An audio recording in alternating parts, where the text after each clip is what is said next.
नमस्कार, मैं चित्रंजन कुमार और आप देख रहे हैं सीटीयोग न्यूज।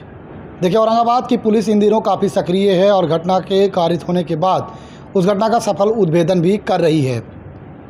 मदनपुर प्रखंड के गुलाब बिघा में एक घटना घटी थी जिसमें एक व्यक्ति को बुला करके घर से उसकी हत्या कर दी गई थी।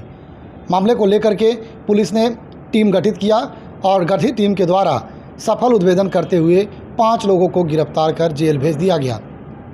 मामले को लेकर औरंगाबाद के एसपी अमरीश राहुल ने घटना की जानकारी दी और प्रेस वार्ता कर पूरे मामले के बारे में बताया। आइए क्या कुछ औरंगाबाद के एसपी अमरीश राहुल बता रहे हैं वह आपको सुनाते हैं। चलिए शुरू करते हैं। एक मिनट सर।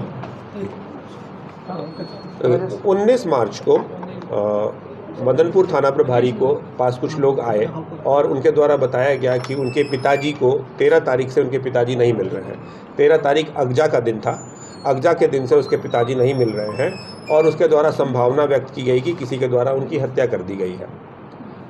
चूँकि मामला गंभीर था तो इसलिए तुरंत प्राथमिकी दर्ज की गई और एसडीपीओ सदर 2 अमित कुमार के नेतृत्व में एक स्पेशल टीम का गठन किया गया, जिसे जिम्मेदारी दी गई कि इस घटना का उद्भेदन करो और गिरफ्तारी करो। उसके बाद जो है ये टीम लगातार काम करना शुरू की तो इन लोगों को सूचना प्राप्त हुई कि एक जगह है पुरनाडी गांव के बगल में बंगरे नाम का जगह है, वहाँ पर एक होलिका दहन हुआ है और उस होलिका दहन में कुछ हड्डी के तरह का कुछ चीज़ मिलने की सूचना इन लोगों को प्राप्त हुई। ये लोग जब वहाँ पर पहुँचे तो इन लोग के द्वारा पाया गया कि वहाँ पर मृतक का जो चप्पल है वो है वहाँ पर मौजूद है और वहाँ पर पुल पर कुछ खून भी लगा हुआ है। मृतक के चप्पल का इन लोगों ने वेरिफिकेशन कराया उनके परिजनों से, उन्होंने पहचान लिया कि यह मृतक का ही चप्पल है। तुरंत इनके द्वारा जो है एफएसएल टीम को सूचित किया गया और डॉग स्क्वाड को सूचित किया गया कि आप लोग आइए और देखिए। एफएसएल टीम आई। हाँ, अगजाक में उसमें कुछ हड्डियां भी बरामद हुई, कुछ हड्डियां मिली वहाँ पर। एफएसएल टीम आई, उसने हड्डियों से डीएनए सैंपल कलेक्ट किया और जो एफएसएल से जो डॉग आया था, डॉग जो है उसने वो ट्रैकर डॉग जब वो खून लगा हुआ पुल को उसको सूंघा और उसके बाद वो एक संदिग्ध रामाशीष भुइयाँ के घर में जाकर बैठ गया। इससे हम लोगों को रामाशीष भुइयाँ के ऊपर संदेह हुआ। रामाशीष भुइयाँ जो है वो हम लोगों को घर में उस समय नहीं मिला, लेकिन उसका साला धर्मेंद्र भुइयाँ मिला। उससे जब कड़ाई से पूछताछ की गई तो उन लोग के द्वारा स्वीकार किया गया कि एक अपराध जो है उन लोग के द्वारा किया गया है। एक धर्मेंद्र सुधीर पासवान है। सुधीर पासवान नाम का व्यक्ति है जिसको बच्चा नहीं हो रहा था और उसके लिए एक रामाशीष रिकियासन एक तांत्रिक है उस एरिया का, जिसने कहा कि हम तुमको बच्चा दिलवा देंगे लेकिन उसके लिए हमें एक नर बलि देनी पड़ेगी। यही उसके बाद इन लोग के द्वारा एक प्लान बनाया गया और उस प्लान बनाकर इन लोगों ने जो मृतक है, मृतक का नाम है युगल यादव, इसकी हत्या कर दी गई। इनके जो सर है उनको काट कर छुपा दिया गया और धड़ को होलिका दहन में जला दिया गया, जिसके बाद होलिका दहन में हम लोगों ने हड्डी बरामद कर लिया।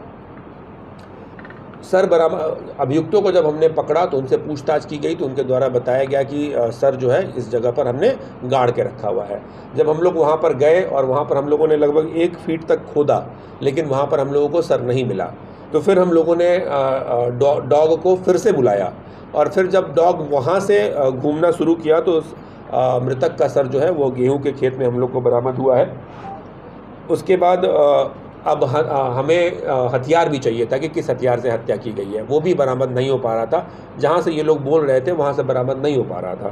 फिर से डॉग स्क्वाड को बुलाया गया और खुजवाया गया तो लगभग 3-4 घंटे तक लगातार हमारी पूरी की पूरी स्पेशल टीम जो है वो खोजते रही। तो एक नाला है वहाँ पर, पुरनाडी एवं मजरेठी गांव के बीच में एक नाला है, वहाँ पर ये पसूली जो है जिससे उसकी हत्या की गई थी वो हमने बरामद कर लिया है।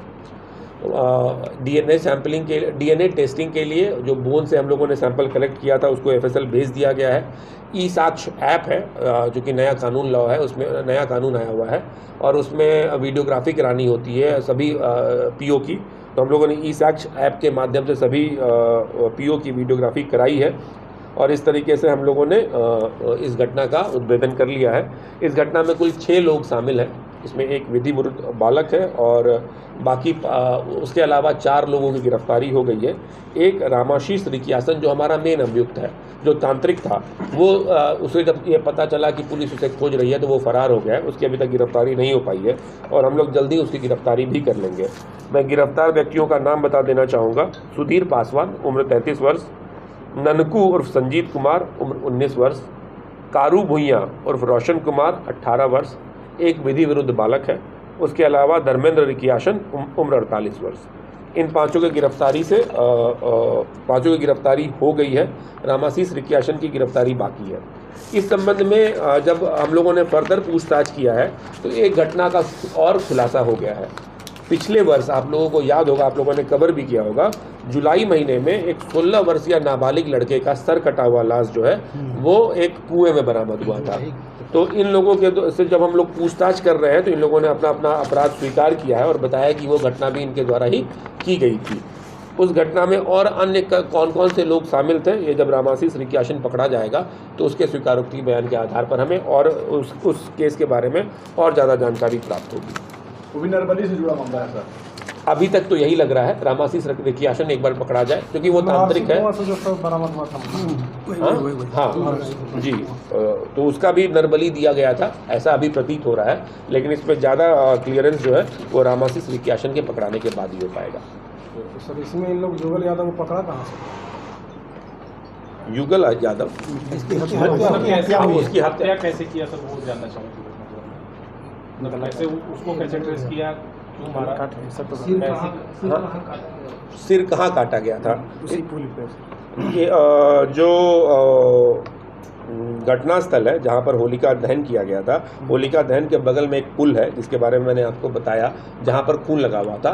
इन लोग वो जहाँ पर मृतक रहते हैं, मृतक के घर के अगल बगल का ही एरिया है। मृतक घूमने के लिए निकले थे अगजा के दिन और उसी पुल के पास उनको एकांत में देखते हुए उनका गला काट दिया गया और गला काट कर दूसरे जगह ले जाकर फेंक दिया गया और बगल में ही अगजा जल रहा था, वहीं पर भी उनके बॉडी को छिपा दिया गया।